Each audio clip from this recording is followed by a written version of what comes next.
치타는 완인이에게 들켰다는 사실에 당황한 듯 급히 일어섰다. 그러고는 붉은 혀로 입가를 쓱 닫고서 유쾌한 말투로 중얼거렸다. 혼자로구나. 본래 치타는 사자의 상대가 못된다. 하지만 그건 다 자란 사자의 경우다.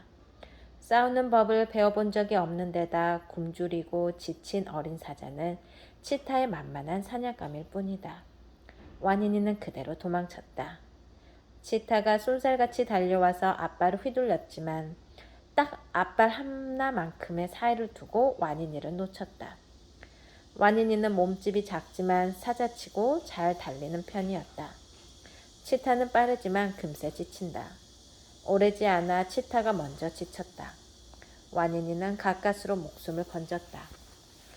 그때부터 완인이는 한순간도 마음을 놓지 않았다. 늘 주위를 경계하며 해야 할 일을 했다. 배가 고프면 먹이를 구하고, 목이 마르면 물가를 찾고, 졸리면 잠자리를 마련했다. 아침마다 깨끗하게 몸단장하는 것도 잊지 않았다. 혼자서 몸단장하는데 익숙하지 않지만 그래도 깔끔한 모습으로 다니려고 애썼다. 사자는 외모를 가꾸는데 관심이 많다. 틈만 나면 앞발로 침을 묻혀 얼굴을 닦고 혀로 온몸을 꼼꼼히 손질한다. 발이나 혀가 닿지 않는 곳은 서로 마주 앉아 손질해준다. 지저분한 꼴로 다니다가는 하이에나 같은 꼴불견 취급을 받는다. 완인이는 스스로 하나하나 깨우쳐갔다. 아무도 가르쳐 주지 않았지만 조금씩 몸으로 깨달았다. 한 곳에 오래 머무는 것은 절대 금물이다. 그것은 적에게 자신의 위치를 알리는 일이다. 사냥감에게도 도망칠 기회를 주는 일이기도 하다. 끊임없이 움직여야 한다. 무리해서 지낼 때는 며칠에 한 번씩 이동했지만 외톨이는 쉬지 않고 움직여야 했다. 풀숲은 불안해서 늘 나무 위에 숨어서 불편한 자세로 잠깐씩 눈을 붙였다. 기린이 서서 자는 이유를 비로소 알 것 같았다. 표범이나 원숭이가 없는 나무를 찾는 것도 쉬운 일은 아니었다. 완인이는 떠돌아다니며 닥치는 대로 먹었다. 여태 거들떠보지 않았던 것들이 귀한 먹이로 보였다. 흰개미 왕국을 통째로 먹어치우기도 했고 풀숲에 버려진 기린뼈를 달아 없어지도록 빨아먹은 적도 있었다. 바위 너구리, 날지, 몽구스 등 바위 틈에 사는 작은 동물들이 개중은 나은 먹이였다. 양은 부족하지만 맛은 괜찮았다. 귀가 밝은 덕분에 작은 동물들의 움직임을 쉽게 알아챌 수 있었다. 앞발이 작아서 비좁은 굴을 터는데도 안성맞춤이었다.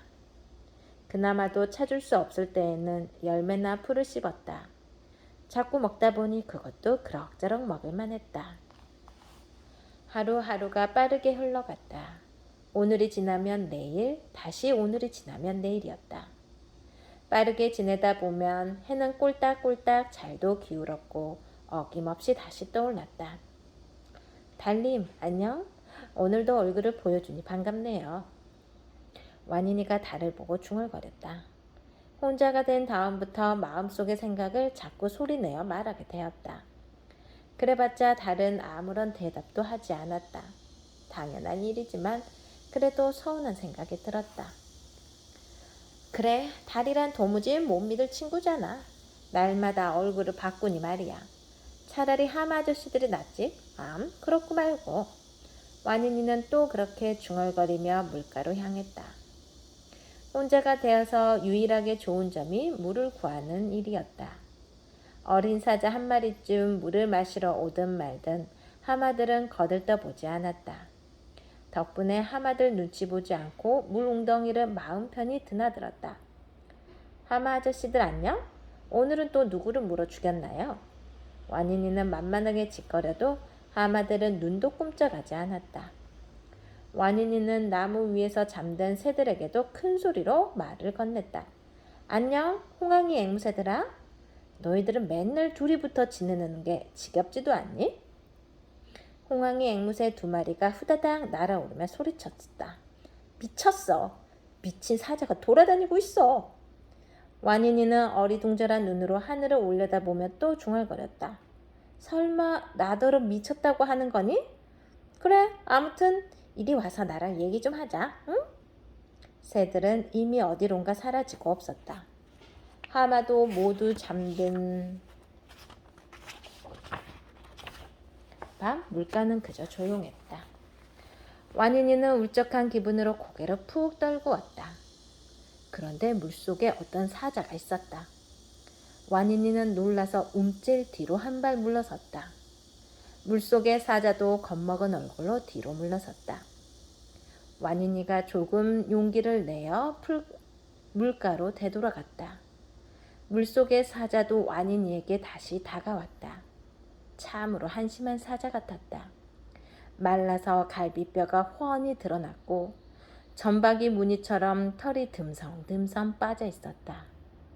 눈동자는 겁에 질렸고 깡마른 다리는 누보다 못해 보였다. 제대로 닦지도 않고 다니는지 얼굴은 꾀째째했다. 임팔라에게 무시당하고 치타에게 위협당하고 원숭이에게 조롱당하면서 개미집이나 뒤지고 다니는 그런 사자가 분명했다. 게다가 제정신이 아닌 것 같았다. 사자는 몸에 물이 닿는 걸 싫어한다. 그런데 물속에 몸을 푹 담그고 있다니. 제정신을 가진 사자가 할 짓이 못되었다. 아까 홍안이 앵무새가 누구더러 미쳤다고 했는지 알만했다. 완인이는 물속의 사자가 닦여서 혀를 차며 고개를 잘래잘래 흔들었다. 물속의 사자도 그대로 따라했다. 완인이가 썩 마음에 든 눈치였다. 완인이도 친구가 필요했다. 그렇다 해도 물에 몸을 담그고 사는 미친 사자를 친구로 삼는 건 아무래도 꺼림칙했다. 다음에 또 올게. 안녕. 완인이는 얼른 물가에서 물러났다. 하지만 걸음이 쉽게 떨어지지 않았다. 미친 사자라도 모처럼 사자의 얼굴을 가까이서 마주하니 너무도 반가웠다. 미친 사자라도 좋은 친구가 될지 모른다는 생각마저 들었다. 외톨이로 지내는 건 더 이상 견디기 어려웠다. 떠도는 생활도 힘들지만 혼자라는 사실은 그보다 더 힘들었다. 사자는 표범이 아니다. 치타도 아니다. 사자는 혼자 살 수 있는 동물이 아니다. 물가에는 여러 동물의 발자국이 어지러이 찍혀 있었다.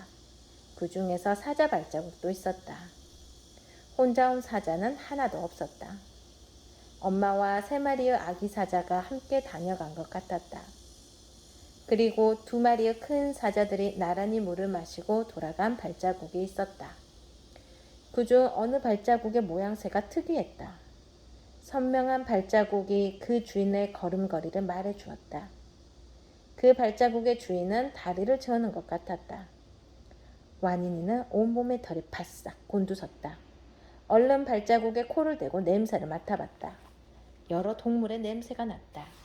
그중 완인이가 결코 잊을 수 없는 냄새가 섞여 있었다. 완인이는 바닥에 코를 대고 그 냄새를 따라갔다.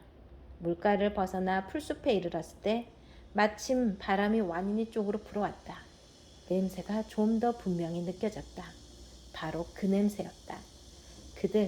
그날 밤 말라이카를 피투성이로 만들었던 그 침입자들의 냄새가 분명했다. 제7장 익숙한 냄새.